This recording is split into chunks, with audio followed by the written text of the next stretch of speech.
King Grisly Beard, a great king of a land far away in the east, had a daughter who was very beautiful, but so proud and haughty and conceited that none of the princes who came to ask her in marriage was good enough for her, and she only made sport of them.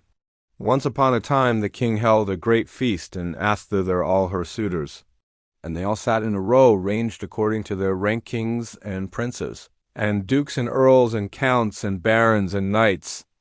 Then the princess came in, and as she passed by them she had something spiteful to say to every one. The first was too fat. "He's as round as a tub," said she. The next was too tall. "What a maypole," said she. The next was too short. "What a dumpling," said she. The fourth was too pale, and she called him Wall-face. The fifth was too red, so she called him Coxcomb.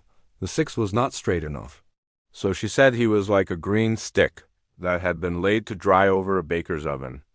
And thus she had some joke to crack upon everyone, but she laughed more than all at a good king who was there. "Look at him," said she.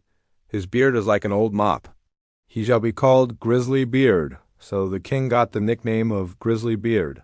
But the old king was very angry when he saw how his daughter behaved, and how she ill-treated all his guests. And he vowed that, willing or unwilling, she should marry the first man, be he prince or beggar, that came to the door. 2 days after there came by a traveling fiddler, who began to play under the window and beg alms. And when the king heard him, he said, "Let him come in." So they brought in a dirty-looking fellow. And when he had sung before the king and the princess, he begged a boon. Then the king said, "You have sung so well that I will give you my daughter for your wife." The princess begged and prayed. But the king said, "I have sworn to give you to the first comer, and I will keep my word." So words and tears were of no avail. The parson was sent for, and she was married to the fiddler. When this was over, the king said, "Now get ready to go. You must not stay here. You must travel on with your husband."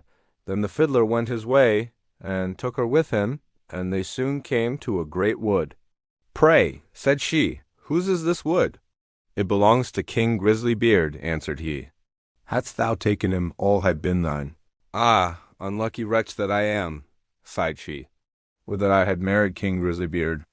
Next they came to some fine meadows. "Whose are these beautiful green meadows?" said she. "They belong to King Grisly Beard. Hadst thou taken him, they had all been thine." "Ah, unlucky wretch that I am," said she, "would that I had married King Grisly Beard." Then they came to a great city. "Whose is this noble city?" said she. "It belongs to King Grisly Beard." "Hadst thou taken him, it had all been thine." "Ah, wretch that I am," sighed she. "Why did I not marry King Grisly Beard?" "That is no business of mine," said the fiddler. "Why should you wish for another husband? Am not I good enough for you?" At last they came to a small cottage. "What a paltry place," said she. "To whom does that little dirty hole belong?" Then the fiddler said, "That is your and my house, where we are to live." "Where are your servants?" cried she. "What do we want with servants?" said he. "You must do for yourself whatever is to be done. Now make the fire, and put on water, and cook my supper, for I am very tired." But the princess knew nothing of making fires and cooking, and the fiddler was forced to help her. When they had eaten a very scanty meal, they went to bed. But the fiddler called her up very early in the morning to clean the house. Thus they lived for 2 days, and when they had eaten up all there was in the cottage, the man said, "Wife, we can't go on thus, spending money and earning nothing. You must learn to weave baskets." Then he went out and cut willows, and brought them home, and she began to weave, but it made her fingers very sore. "I see this work won't do," said he. "Try and spin. Perhaps you will do that better." So she sat down and tried to spin, but the threads cut her tender fingers till the blood ran. "See now," said the fiddler, "you are good for nothing. You can do no work. What a bargain I have got! However, I'll try and set up a trade in pots and pans, and you shall stand in the market and sell them."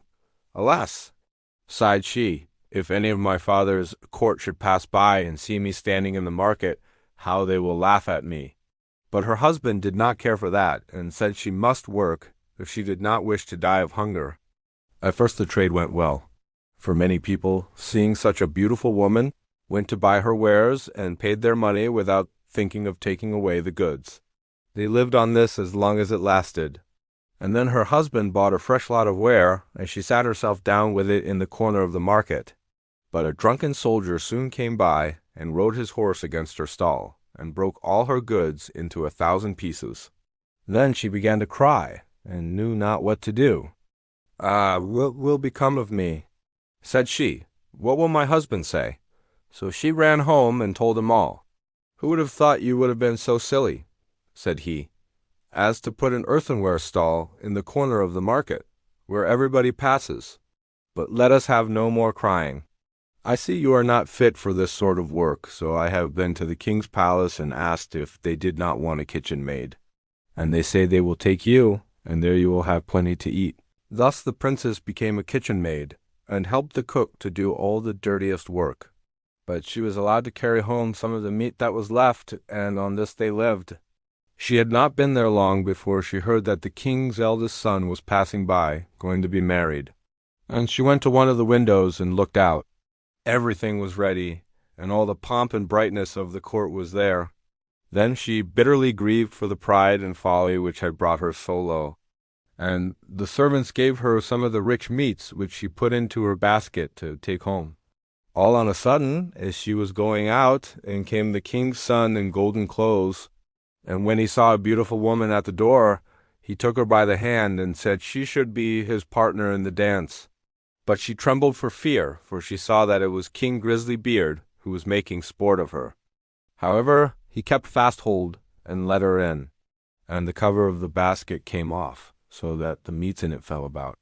Then everybody laughed and jeered at her, and she was so abashed that she wished herself 1,000 feet deep in the earth. She sprang to the door to run away. But on the steps King Grisly Beard overtook her, and brought her back, and said, "Fear me not. I am the fiddler who has lived with you in the hut. I brought you there because I really loved you. I am also the soldier that overset your stall. I have done all this only to cure you of your silly pride, and to show you the folly of your ill treatment of me. Now all is over. You have learnt wisdom, and it is time to hold our marriage feast." Then the chamberlains came and brought her the most beautiful robes, and her father and his whole court were there already, and welcomed her home on her marriage. Joy was in every face and every heart. The feast was grand. They danced and sang, all were merry, and I only wish that you and I had been of the party.